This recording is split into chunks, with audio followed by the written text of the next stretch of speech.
Hi hello ನಮಸ್ತೆ, ನಾನು ನಿಮ್ಮ ಕನ್ನಡಿಗ.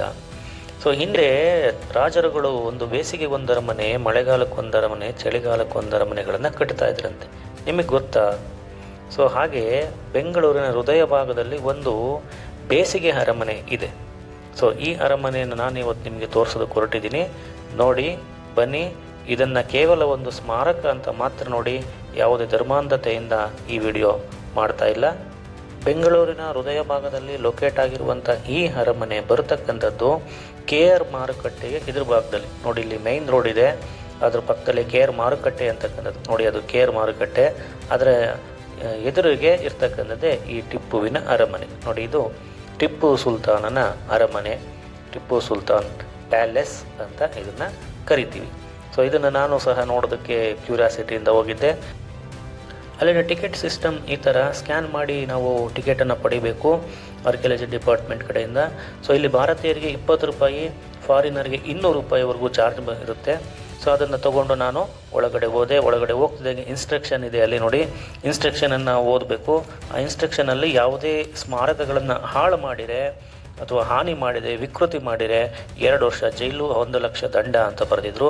ಆನಂತರದ ಟಿಪ್ಪು ಸುಲ್ತಾನ ಅರಮನೆಯ ಬಗ್ಗೆ ಒಂದು ಶಾರ್ಟಾಗಿ ಒಂದು ಈ ಅರಮನೆ ಬೆಂಗಳೂರು ಕೋಟೆ ವೆಂಕಟರಮಣ ದೇವಸ್ಥಾನ ಪಕ್ಕದಲ್ಲಿ ಲೊಕೇಟ್ ಆಗಿರ್ತಕ್ಕಂತಹ ಒಂದು ಸುಂದರ ಅರಮನೆ. ಸುಮಾರು ಇದರ ಮುಂಭಾಗದಲ್ಲಿ ಒಂದು ಹಚ್ಚ ಹಸಿರಿಂದ ಕೂಡಿರ್ತಕ್ಕಂಥ ಒಂದು ಉದ್ಯಾನವನವನ್ನು ಮಾಡಿದರೆ ನೋಡೋದಕ್ಕೆ ತುಂಬ ಚೆನ್ನಾಗಿದೆ. ಶುಭ್ರತೆಯನ್ನು ಕಾಪಾಡಿಕೊಂಡಿದೆ.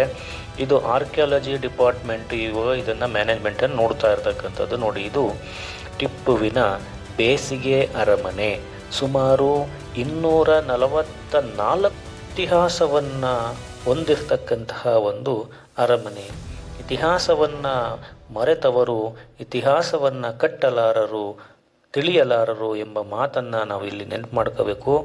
ಈ ಅರಮನೆಯನ್ನು ಟಿಪ್ಪುವಿನ ತಂದೆ ಹೈದರ್ ಅಲಿ ಖಾನ್ 1781ರಲ್ಲಿ ಪ್ರಾರಂಭ ಮಾಡ್ದ. ಕಂಪ್ಲೀಟ್ ಮಾಡಿದ್ದು ಮಗ ಟಿಪ್ಪು ಸುಲ್ತಾನ್. ಇದಕ್ಕೆ ಟಿಪ್ಪುವಿನ ಅರಮನೆ ಅಂತ ಹೆಸರು ಬಂದಿರತಕ್ಕಂಥದ್ದು. ಇದು ಆಳ್ವಿಕೆಯ ದೃಷ್ಟಿಕೋನದಿಂದ ಕಟ್ಟಿರ್ತಕ್ಕಂತಹ ಒಂದು ಅರಮನೆ ಅಷ್ಟೇ ಇದು. ಜೊತೆಗೆ ನೋಡಿ, ಇದು ಪ್ರವೇಶ ಇದೆ. ಪ್ರವೇಶದಲ್ಲಿ ನಾವು ಒಳಗಡೆ ಹೋದಾಗ ಕೆಲವು ರೂಮ್ಗಳೆಲ್ಲ ಬಾಕ್ಲಾಕಿತ್ತು. ಅಲ್ಲೆಲ್ಲ ರಿಸ್ಟ್ರಿಕ್ಷನ್ ಮಾಡಿದರೆ, ಒಳಗಡೆ ಎಲ್ಲೂ ಬಿಡೋದಿಲ್ಲ. ಜೊತೆಗೆ ಟಿಪ್ಪು ಸುಲ್ತಾನನ ಕೆಲವೊಂದು ಚಿತ್ರಗಳನ್ನು ಅಲ್ಲಿ ಹಾಕಿದ್ದಂಥದ್ದು ಒಂಥರ ಮಿನಿ ಮ್ಯೂಸಿಯಂ ಥರ ಇದೆ ಒಳಗಡೆ. ಅವರು ಸಾಧನೆಗಳನ್ನು ಮತ್ತು ಅವರ ಆರ್ಥಿಕ ಯೋಜನೆಗಳನ್ನು ನೋಡಿ, ಅವನು ಟಿಪ್ಪುವಿನ ಫೋಟೋ ಇದೆ ಅಲ್ಲಿ. ಬ್ರಿಟಿಷ್ ಕಲಾವಿದ ಜೇಮ್ಸ್ ಹಂಟರ್ ಅಂತಕ್ಕಂಥ ಒಬ್ಬ ಕಲಾವಿದ ಬರೆದಿರ್ತಕ್ಕಂತಹ ಕಿರುಚಿತ್ರಗಳನ್ನೆಲ್ಲವನ್ನು ಅಲ್ಲಿ ಹಾಕಿ. ನೋಡಿ, ಇದು ಟಿಪ್ಪುವಿನ ಸಿಂಹಾಸನ. ಸುಮಾರು 8 ತಲೆಯ ಸಿಂಹಗಳನ್ನು ಒಳಗೊಂಡಿರ್ತಕ್ಕಂಥ ಟಿಪ್ಪುವಿನ ಸಿಂಹಾಸನದ ಒಂದು ಚಿತ್ರ ಅಲ್ಲಿ ಹಾಕಿದ್ದಾರೆ. ನೋಡ್ಬೋದು, ನೀವು ಕಣ್ಣಾರೆ ಹೋಗಿ ನೋಡಿರೋದು ತುಂಬ ಚೆನ್ನಾಗಿ ಕಾಣುತ್ತೆ. ನೋಡಿ, ಇವೆಲ್ಲ ಚಿತ್ರಗಳು ಜೇಮ್ಸ್ ಹಂಟರು ಈ ಟಿಪ್ಪುವಿನ ಅರಮನೆ ಕಟ್ಟುವಂಥ ಸಂದರ್ಭದಲ್ಲಿ ಕಟ್ಟಿದ ನಂತರದಲ್ಲಿ ಬರೆದಂತಹ ಕೆಲವೊಂದು ಚಿತ್ರಗಳಲ್ಲಿ ಇದ್ವು. ಅವನ ಆರ್ಥಿಕ ಯೋಜನೆಗಳೆಲ್ಲ ಇದ್ವು. ನೋಡಿ, ಹತ್ತದಕ್ಕೆ ಅಲ್ಲಿ ಇದು 2 ಅಂತಸ್ತಿನ ಕಟ್ಟಡ ಆಗಿತ್ತು. ಹತ್ತದಕ್ಕೆ ಮೆಟ್ಲಿದ್ದಾವೆ, ಕೆಲವೊಂದು ಬಾಗಿಲಾಕಿದ್ದಂಥದ್ದು. ನೋಡಿ, ಇದೆಲ್ಲ ಟಿಪ್ಪುವಿನ ಅರಮನೆಯ ಮೇಲ್ಭಾಗದ ಒಂದು ದೃಶ್ಯ ಇದು. ನೋಡಿ, ಸುಮಾರು 160 ಕಂಬಗಳಿಂದ ನಿರ್ಮಾಣ ಆಗಿರ್ತಕ್ಕಂತಹ ಒಂದು ಸುಂದರ ಅರಮನೆ. 160 ಕಂಬಗಳಿದ್ದಾವೆ. ಈ ಕಂಬಗಳನ್ನು ಟೀಕ್ ಮರಗಳಿಂದ ಮಾಡಿರ್ತಕ್ಕಂಥದ್ದು ಇತಿಹಾಸ ನಮಗೆ ಹೇಳುತ್ತೆ. ನೋಡಿ, ಇದು ದರ್ಬಾರ್ ಹಾಲ್. ಇಲ್ಲಿ ಮೇಲೆ ರಾಜ ಕೂತ್ಕೊಂಡ್ರೆ ಕೆಳಗಡೆಗೆ ಪ್ರಜೆಗಳು ಕೂತ್ಕೊಂಡಿದ್ದು. ನೋಡಿ, ಇಲ್ಲಿ ರಾಜ ಕೂತ್ಕೊಳ್ತಿದ್ದ, ಕೆಳಗಡೆಗೆ ಜನಗಳು ಕೂತ್ಕೊತಾ ಇದ್ರು. ರಾಜ ತನ್ನ ಒಂದು ನ್ಯಾಯ ತೀರ್ಮಾನಗಳನ್ನು ಇಲ್ಲಿ ಕೊಡ್ತಾ ಇದ್ದ. ಅಕ್ಕಪಕ್ಕದಲ್ಲಿ ದಂಡನಾಯಕರು, ಮಂತ್ರಿಗಳು, ರಾಣಿಯರು ಎಲ್ಲರೂ ಸಹ ಅಲ್ಲಿ ನಿಲ್ತಾ ಇದ್ದಂಥ ಒಂದು ಸನ್ನಿವೇಶ. ಇದು 2 ಅಂತಸ್ತಿನ ಕಟ್ಟಡ. ಈ ಅರಮನೆಗೆ ಬೆಳಕಿನ ವ್ಯವಸ್ಥೆ ಹೇಗಿತ್ತು? ಕರೆಂಟ್ ಇತ್ತಾ? ಇಲ್ಲ. ದೀಪದ ವ್ಯವಸ್ಥೆಗೋಸ್ಕರ ಅಲ್ಲಿ ಆ ಗೂಡುಗಳು ಕಾಣ್ತಾ ಇದ್ದಾವಲ್ಲ, ಅವೆಲ್ಲ ದೀಪ ಇಡೋದಕ್ಕೆ ಅಂತ ಬಳಸಿದ್ದಂಥವು. ನೋಡಿ, ಇನ್ನು ಇಲ್ಲಿ ವಿಶೇಷವಾಗಿ ಕಾಣತಕ್ಕಂಥದ್ದು ಇಲ್ಲಿನ ಚಿತ್ರಗಳು. ಈಗಲೂ ಸಹ 240 ವರ್ಷ ಆದರೂ ಸಹ ಚಿತ್ರಗಳು ಅಚ್ಚಳಿಯದೆ ಹಾಗೆ ಉಳಿದಿದ್ದಾವೆ. ನೋಡಿ, ಅಲ್ಲಿ ಎಷ್ಟು ಸುಂದರವಾಗಿ ಕಾಣ್ತಾ ಇದ್ದಾವೆ. ಬಣ್ಣ ಈಗಲೂ ಹಾಗೆ ಇದೆ. ಯಾವುದನ್ನು ಏಷ್ಯನ್ ಪೇಂಟ್ಸ್ ಬಳಸಿದ್ರು ಅಂದ್ಕೊಂಡಿದ್ದೀರಾ? ಖಂಡಿತ ಇಲ್ಲ. ಅದು ಹಣ್ಣುಗಳಿಂದ ತಯಾರಾಗಿರ್ತಕ್ಕಂಥ ನ್ಯಾಚುರಲ್ ಕಲರ್ ಅಂತದು. ಹಣ್ಣುಗಳನ್ನು ಬಳಸಿ ತಯಾರು ಮಾಡ್ತಕ್ಕಂಥ ಕಲ್ಲರಿಂದ ಬರೆದಿರ್ತಕ್ಕಂಥ ಪೇಂಟ್ಗಳು ಇನ್ನೂ ಹಾಗೆ ಇದೆ. ಕೆಲವೊಂದು ಅಳಿಸೋಗಿದೆ, ಕೆಲವೊಂದು ಹಾಳಾಗಿದೆ. ಇದರ ಕಡೆ ಆರ್ಕಿಯಾಲಜಿ ಡಿಪಾರ್ಟ್ಮೆಂಟ್ ಇನ್ನೂ ಸ್ವಲ್ಪ ಗಮನ ಕೊಟ್ಟು ಅವುಗಳನ್ನು ಉಳಿಸ್ಬೇಕು. ನೋಡಿ ಯಾವ ಥರ ಇದೆ. ಇನ್ನೂ 240 ವರ್ಷ ಆದರೂ ಈಗ ನೀವು ಯಾವ ಬ್ರ್ಯಾಂಡೆಡ್ ಪೇಂಟ್ ತಗೊಂಡು ಹೊಡೆದ್ರೂ 5ರಿಂದ 10 ವರ್ಷ ಇರೋದಕ್ಕೆ ಹೆಚ್ಚು. ನೋಡಿ ಇದು ದರ್ಬಾರ್ ಹಾಲಿನ ಒಂದು ದೃಶ್ಯ. ನೋಡಿ ಹೇಗೆ ಕಾಣ್ತಾ ಇದೆ, ಎಷ್ಟು ಸುಂದರವಾಗಿ ಕಾಣ್ತಾ. ಅಲ್ಲಿ ರಾಜ ಕೂರ್ತಾ ಇದ್ದ, ಇಲ್ಲಿ ಕಡೆಗೆ ಜನಗಳು ಕೂರ್ತಾ ಇದ್ದಂಥ ಒಂದು ಸನ್ನಿವೇಶಗಳು. ನೋಡಿ ಇದು ದರ್ಬಾರ್ ಹಾಲ್, ಟಿಪ್ಪು ಆಳ್ವಿಕೆ ಮಾಡ್ತಾ ಇದ್ದಂಥ ಅರಮನೆಯ ಒಂದು ಸುಂದರ ನೋಟ ಇದು. ಸೊ ಸುಮಾರು 70% ಭಾಗ ಮರದಿಂದನೇ ನಿರ್ಮಾಣ ಆಗಿದೆ ಈ ಅರಮನೆ. 70% ಮರದಿಂದ ನಿರ್ಮಾಣ ಆಗಿರ್ತಕ್ಕಂಥ, ಅದಕ್ಕೆ 160 ಕಂಬಗಳಿಂದ ಇದು ಕಟ್ಟಿರ್ತಕ್ಕಂತಹ ಒಂದು ಅರಮನೆ ಇದು. ನೋಡಿ ಇವೆಲ್ಲ ಕಂಬಗಳು. ಈ ಕಂಬಗಳಿಗೆ ಒಂದು ವಿಶೇಷತೆ ಇದೆ.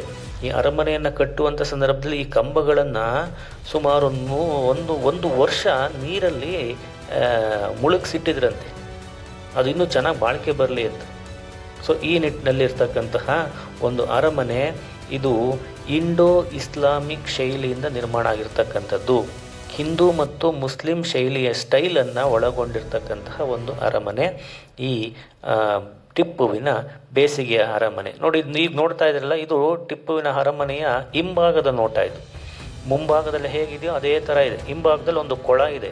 ನೋಡಿ ಇದು ಕೊಳ. ಇದು ಇಲ್ಲಿ ನೀರು ಬಿಡ್ತಾ ಇದ್ರಂತೆ. ಏನಕ್ಕೆ ಅಂದರೆ ಆ ಟಿಪ್ಪುವಿನ ಒಂದು ಕುದುರೆಗಳನ್ನು, ಒಂಟೆಗಳನ್ನು ಇಲ್ಲಿ ಈ ಒಂದು ಲಾಳದಲ್ಲಿ ಕಟ್ಟಾಕ್ತಾಯಿದ್ರು. ಆ ರಿಂಗ್ಗಳಿದ್ದಾವೆ, ಕುದುರೆಗಳನ್ನು ಕಟ್ಟಾಕ್ತಾ ಇದ್ರಂತೆ. ಅವುಗಳು ನೀರು ಕುಡಿತಾ ಇದ್ವು ಅಂತ ಹೇಳ್ತಾರೆ. ನೋಡಿ ಇದು ಹಿಂಭಾಗದ ನೋಟ. ಇದು ಸೇಮ್ ಮುಂದೆ ಹೆಂಗಿದೆಯೋ ಅದೇ ಥರ ಹಿಂಭಾಗದ ಸಹ ಇದೆ. ಅಲ್ಲೊಂದು ಕೊಳನೂ ಸಹ ಇದೆ, ಅದರಲ್ಲಿ ನೀರನ್ನು ಬಿಡ್ತಾ ಇದ್ರು ಹಿಂದೆ ಅಂತ ಇತಿಹಾಸದಲ್ಲಿ. ಸ್ತ್ರೀಯರೆಲ್ಲ ಕೂತ್ಕೊತಾ ಇದ್ರಂತೆ. ರಾಜ ದರ್ಬಾರ್ ಮಾಡುವಂಥ ಸಂದರ್ಭದಲ್ಲಿ, ಆ ನ್ಯಾಯ ತೀರ್ಮಾನ ಮಾಡುವಂಥ ಸಂದರ್ಭದಲ್ಲಿ ಮುಂಭಾಗದಲ್ಲಿ ಪುರುಷರಿದ್ದರೆ ಹಿಂಭಾಗದಲ್ಲಿ ಸ್ತ್ರೀಯರು ಕೂರ್ತಾ ಇದ್ರು ಅಂತ ಹೇಳಿದಂಥ ಇತಿಹಾಸಗಳಲ್ಲಿ ನಾವು ನೋಡ್ಬೋದು. ನೋಡಿ ಮುಂಭಾಗದಲ್ಲಿ ಯಾವ ಥರ ಡಿಸೈನ್ ಇದೆಯೋ ಅದೇ ಥರ ಡಿಸೈನ್ ಹಿಂಭಾಗದಲ್ಲೂ ಸಹ ಕಂಬಗಳಿಂದ ನಿರ್ಮಿತವಾಗಿರ್ತಕ್ಕಂಥ ಒಂದು ಅರಮನೆ. ಸುಮಾರು 90% ಭಾಗ ಎಲ್ಲದೂ ಕಂಬಗಳಿಂದ ಆಗಿರ್ತಕ್ಕಂಥದ್ದು. ಮೇಲ್ಛಾವಣಿ ಕೆಲವೊಂದು ಕಡೆಗೆ ಹಾಳಾಗಿದೆ, ಕೆಲವೊಂದು ಕಡೆಗೆ ಸುರಕ್ಷಿತವಾಗಿದೆ. ನೋಡಿ ಇದು 2 ಅಂತಸ್ತಿನ ಅತಿ ಅದ್ಭುತವಾಗಿರ್ತಕ್ಕಂತಹ ಒಂದು ಅರಮನೆ. ಇದು ಬೇಸಿಗೆಯ ಅರಮನೆ ಅಂತ ಕರೀತಾರೆ. ಸೊ ಇದು ನಾನು ನಿಂತಿರ್ತಕ್ಕಂಥದ್ದು, ಇದು ಕೆಳ ಮಹಡಿ. ಇದರ ಮೇಲಿರ್ತಕ್ಕಂಥದ್ದು ಇನ್ನೊಂದು ಅಂತಸ್ತು, ಅಲ್ಲಿ ರಾಜ ಕೂರ್ತಾ ಇದ್ದಂಥ ಸ್ಥಳ. ಇದೇ ದರ್ಬಾರ್ ಮಾಡ್ತಾ ಇದ್ದಂತಹ ಒಂದು ಸ್ಥಳ. ಟಿಪ್ಪು ಈ ಥರ ತನ್ನ ರಾಜಧಾನಿ ಶ್ರೀರಂಗಪಟ್ಟಣದಿಂದ ಬೆಂಗಳೂರಿಗೆ ಬಂದಾಗ ತನ್ನ ದರ್ಬಾರನ್ನು ಈ ಅರಮನೆಯಲ್ಲಿ ಮಾಡ್ತಾ ಇದ್ದ. ನೋಡಿ ಅಲ್ಲಿದೆ, ಅಲ್ಲಿದ್ದ ರಾಜ ಕೂರ್ತಾ ಇದ್ದಂಥ. ಒಳಗಡೆಗೆ ಒಂದು ಮಿನಿ ಮ್ಯೂಸಿಯಂ ಇದೆ. ನೀವು ನಂಬಲ್ಲ, ಸುಮಾರು 240 ವರ್ಷಗಳ ಮುಂಚೆ ರ್ಯಾಕೆಟ್ ತಂತ್ರಜ್ಞಾನ ಇತ್ತು. ನಂಬೋದಕ್ಕೆ ಅಸಾಧ್ಯ, ಆದರೆ ಖಂಡಿತ ಇತ್ತು. ಇದನ್ನು ಪ್ರಯೋಗ ಮಾಡಿದೆ ಟಿಪ್ಪು ಸುಲ್ತಾನ್. ಅವನು ತಯಾರಿಸಿದಂಥ ರ್ಯಾಕೆಟನ್ನು ಅಲ್ಲಿ ಶೋಗೆ ಇಟ್ಟಿದ್ದಾರೆ. ಟಿಪ್ಪು ತಯಾರಿಸಿದಂತಹ ರ್ಯಾಕೆಟ್ಟಿನ ಮಾದರಿ ಇವು. ನೋಡಿ ಅಲ್ಲಿ ಕಾಣ್ತಾ ಇದೆ. ನೇರವಾಗಿ ಯಾವಾಗ ನಾವು ಹೋಗಿ ನೋಡ್ಕೊಂಬನ್ನಿ. ಇದನ್ನು ಆರಿಸಿದ ಸುಮಾರು 2ರಿಂದ 3 ಕಿಲೋಮೀಟರ್ ದೂರ ಅದು ಸಂಚರಿಸ್ತಾ ಇತ್ತು. ಟಿಪ್ಪುವಿಗೆ ಬ್ರಿಟಿಷರ ಮೇಲೆ ಎಷ್ಟು ಸಿಟ್ಟಿತ್ತು ಅನ್ನೋದನ್ನು ಈ ಒಂದು ಮ್ಯೂಸಿಕಲ್ ಇನ್ಸ್ಟ್ರೂಮೆಂಟ್ ನಮಗೆ ತೋರಿಸುತ್ತೆ. ಇದೊಂದು ಮ್ಯೂಸಿಕಲ್ ಇನ್ಸ್ಟ್ರೂಮೆಂಟ್. ಇದು ನೋಡೋದಕ್ಕೆ ಹೆಂಗೆ ಕಾಣ್ತಾ ಇದೆ ನೋಡಿ. ಮೇಲೆ ಹುಲಿ, ಕೆಳಗಡೆಗೆ ಒಬ್ಬ ಸೈನಿಕ, ಅವರೇ ಬ್ರಿಟಿಷಿಗ. ಜೊತೆಗೆ ಇದನ್ನು ಆನ್ ಮಾಡಿದರೆ ಒಂದು ಮ್ಯೂಸಿಕ್ ಸಹ ಅದು ಪ್ಲೇ ಆಗುತ್ತೆ ಅಂತಕ್ಕಂಥದ್ದನ್ನ ಹೇಳ್ತಾರೆ. ಇದರ ಒರಿಜಿನಲ್ ಮಾಡೆಲ್ ಈಗಲೂ ಸಹ ಇಂಗ್ಲೆಂಡಿನ ಮ್ಯೂಸಿಯಂನಲ್ಲಿ ಇದೆಯಂತೆ. ಹೆಣ್ಣಿನ ಬಣ್ಣವನ್ನು ಉಪಯೋಗಿಸಿ ಕೆತ್ತಿದಂಥ ಚಿತ್ರಗಳಿವು. ನೋಡಿ ಇದು ಸುಮಾರು 220-30 ವರ್ಷಗಳ ಹಳೆಯ ಒಂದು ಸ್ಮಾರಕ. ಇದು ಬೆಂಗಳೂರಿನ ಹೃದಯ ಭಾಗದಲ್ಲಿದೆ. ಕಲಾತ್ಮಕ ಕುಸುರಿ ಕೆತ್ತನೆಗಳಿಂದ ಕೂಡಿರ್ತಕ್ಕಂಥ ಅರಮನೆ ನೋಡೋದಕ್ಕೆ ತುಂಬ ಸೊಗಸಾಗಿದೆ. ಸುಮಾರು 90 ಭಾಗ ತೇಗ ಮತ್ತು ಸಾಗುವನಿ ಅಂತ ಮರ ಕೇಳಿರ್ತಿರಲ್ಲ, ಈ ಮರಗಳನ್ನು ಬಳಸಿ ಅರಮನೆಯನ್ನು ನಿರ್ಮಾಣ ಮಾಡಿರ್ತಕ್ಕಂಥದ್ದು. ಅರಮನೆಯ ಚಾವಣಿ, ಕಂಬಗಳು ಸೇರಿದಂತೆ ಪ್ರತಿಯೊಂದು ಸಹ ಕಲಾತ್ಮಕ ಕುಸುರಿ ಕೆತ್ತನೆ, ಇಂಡೋ ಇಸ್ಲಾಮಿಕ್ ಕುಸುರಿ ಕೆತ್ತನೆ ಇದಾಗಿದೆ. ಇದೊಂದು ಅದ್ಭುತ ಸ್ಮಾರಕ ನಮ್ಮ ಬೆಂಗಳೂರಿನಲ್ಲಿರ್ತಕ್ಕಂಥದ್ದು. ಯಾರು ಸುಮಾರು ಇದನ್ನು ದೇಶ ವಿದೇಶಿಗರೆಲ್ಲ ಬಂದು ವಿಸಿಟ್ ಮಾಡ್ತಾ ಇರ್ತಕ್ಕಂಥದ್ದು. ನೀವು ಸಹ ಈ ಅರಮನೆಯನ್ನು ಕೆಂಪು ಬಣ್ಣದ ಅರಮನೆ ಅಂತಲೂ ಸಹ ಕರಿತಾ ಇದ್ರಂತೆ. ನೋಡಿ ಅದೆಲ್ಲ ಪೇಂಟ್ ಎಲ್ಲ ಆವಾಗ ಬಳಸಿದಂಥ ಹಣ್ಣುಗಳಿಂದ ಹೊರತೆಗೆದಂತಹ ಪೇಂಟ್ಗಳನ್ನು ಮಾಡಿ ಅದನ್ನು ಬರೆದಿರ್ತಕ್ಕಂಥದ್ದು. ಸೊ ಅದಕ್ಕೆ ಇದನ್ನು ಕೆಂಪು ಬಣ್ಣದ ಅರಮನೆ ಅಂತಲೂ ಸಹ ಕರೀತಾರೆ. ನೋಡಿ ಅವು ಕಂಬಗಳು, ತೇಗ ಮತ್ತು ಸಾಗುವಾನಿಗಳಿಂದ ಬಳಸಿದಂಥ ಕಂಬಗಳು, ಅವೇ ಆಧಾರ. ಈ ಈ ಒಂದು ಅರಮನೆಗೆ ಅವೇ ಆಧಾರ. ಹಿಂದೆ ರಾಜರುಗಳ ಅರಮನೆಗಳು ಉಳಿದಿರೋದೇ ಕಮ್ಮಿ, ಯಾಕೆಂದರೆ ಅವರೆಲ್ಲ ಮರಗಳನ್ನು ಬಳಸ್ಕೊಂಡು ಅರಮನೆಗಳನ್ನು ಕಟ್ತಾ ಇದ್ರು. ಸೊ ಅಂತಹ ಒಂದು ಅಪರೂಪದ ಅರಮನೆಗಳಲ್ಲಿ ಈಗಲೂ ಸಹ ಉಳಿದಿರೋದು ಈ ಟಿಪ್ಪುವಿನ ಅರಮನೆ. ಅಂತಹ ಅರಮನೆ ಇವತ್ತು ಅದ್ಭುತವಾಗಿ ನಮ್ಮ ಕಣ್ಣು ಮುಂದೆ ಇದೆ ನೋಡಿ. ಎಂತಹ ಅದ್ಭುತವಾಗಿರ್ತಕ್ಕಂಥ ಕುಸುರಿ ಕೆತ್ತನೆ ಗಮನಿಸ್ಬೇಕಲ್ಲಿ. ಇದು ಹೊರನೋಟ, ಟಿಪ್ಪುವಿನ ಅರಮನೆಯ ಹೊರನೋಟ ಈ ಥರ ಇದೆ ನೋಡಿ. ನೀವು ಭೇಟಿ ನೀಡಿಲ್ಲ ಅಂದರೆ ಹೋಗಿ ನೋಡಿ. ಅದ್ಭುತವಾಗಿರ್ತಕ್ಕಂತಹ ಒಂದು ತುಂಬ ಬೇಸಿಗೆಯಲ್ಲೂ ಸಹ ಎಷ್ಟು ತಂಪಾಗಿರ್ತಕ್ಕಂತಹ ಒಂದು ಅನುಭವವನ್ನು ಅದು ಕೊಡುತ್ತೆ ಅನ್ನೋದು ನೀವು ಸಹ ನೋಡಿ. ಟಿಪ್ಪುವಿನ ಅರಮನೆಯ ಎಡಭಾಗದ ದೃಶ್ಯ ಇದು ಈ ಥರ ಇದೆ. ಸೊ ಅದರ ಮುಂದಗಡೆ ಒಂದು ಸುಂದರವಾಗಿರ್ತಕ್ಕಂಥ ಉದ್ಯಾನವನಗಳು, ಅಲ್ಲಿ ಹೂವಿನ ಗಿಡಗಳನ್ನು ಹಾಕಿ ಅದು ಇನ್ನೂ ಸಹ ಅರಮನೆ ತುಂಬ ದೃಶ್ಯಪೂರ್ವಕವಾಗಿ ಕಾಣೋದಕ್ಕೆ ಇವೆಲ್ಲ ಸಾಕ್ಷಿಯಾಗಿರ್ತಕ್ಕಂಥದ್ದು. ತುಂಬ ಒಳ್ಳೆ ನೀಟ್ನೆಸ್ಸನ್ನು ಆರ್ಕಿಯಾಲಜಿ ಡಿಪಾರ್ಟ್ಮೆಂಟು ಮೇಂಟೈನ್ ಮಾಡಿದೆ. ಇನ್ನೂ ಸ್ವಲ್ಪ ಗಮನ ಕೊಡಬೇಕು ಅರಮನೆಯ ಕಡೆ. ಇನ್ನೊಂದಿಷ್ಟು ಹಾಳಾಗಿರ್ತಕ್ಕಂಥದ್ದನ್ನೆಲ್ಲವನ್ನು ಸರಿ ಮಾಡಿರಿ, ಇನ್ನೂ ಚಿರಕಾಲ ಅದು ಇರುತ್ತೆ. ಇದು ಬಲಭಾಗದ ದೃಶ್ಯ, ಬಲಭಾಗದಲ್ಲಿ ಇರ್ತಕ್ಕಂಥದ್ದು ಟಿಪ್ಪುವಿನ ಅರಮನೆಯ ಬಲಭಾಗ ಇರತಕ್ಕಂಥ ಒಂದು ದೃಶ್ಯ ನೋಡಿ. ಇದು ಟಿಪ್ಪುವಿನ ಅರಮನೆ ಬಲಭಾಗದಲ್ಲಿ ಅಲ್ಲಿ ಒಳ್ಳೆ ಒಳ್ಳೆ ಆರ್ಕಿಯಾಲಜಿ ಡಿಪಾರ್ಟ್ಮೆಂಟ್ದು ಒಂದು ರೂಮ್ ಇದೆ, ಅಲ್ಲಿ ಯಾವುದು ಆಫೀಸ್ ಇದೆ, ಗಂಡು ಮಕ್ಕಳಿಗೆ ಮತ್ತು ಹೆಣ್ಣು ಮಕ್ಕಳಿಗೆ ಶೌಚಾಲಯ ವ್ಯವಸ್ಥೆ ಇದೆ. ಇದೆಲ್ಲ ಓಕೆ ಚೆನ್ನಾಗಿದೆ, ವ್ಯವಸ್ಥೆ ಎಲ್ಲ ಚೆನ್ನಾಗಿ ಮಾಡಿದ್ದಾರೆ. ಜೊತೆಗೆ ಇನ್ನೂ ಸ್ವಲ್ಪ ಗಮನ ಕೊಟ್ಟು ಇನ್ನೂ ಒಂದಿಷ್ಟು ಅರಮನೆ ಬಹುಕಾಲ ಉಳಿಸೋದಕ್ಕೆ ಆರ್ಕಿಯಾಲಜಿ ಡಿಪಾರ್ಟ್ಮೆಂಟು ಶ್ರಮವಹಿಸಿ ದುಡಿಬೇಕು. ಇದೇ ಸ್ವರ್ಗಕ್ಕೆ ಸರಿಸಾಟಿಯಾದಂತಹ ಟಿಪ್ಪುವಿನ ಅರಮನೆ. ವಿಡಿಯೋ ಇಷ್ಟ ಆದರೆ ಲೈಕ್ ಮಾಡಿ, ಶೇರ್ ಮಾಡಿ, ಕಮೆಂಟ್ ಮಾಡಿ. ನನ್ನ ಚಾನಲ್ಗೆ ಸಬ್ಸ್ಕ್ರೈಬ್ ಆಗೋದನ್ನು ಮಾತ್ರ ಮರಿಬೇಡಿ. Thank you very much.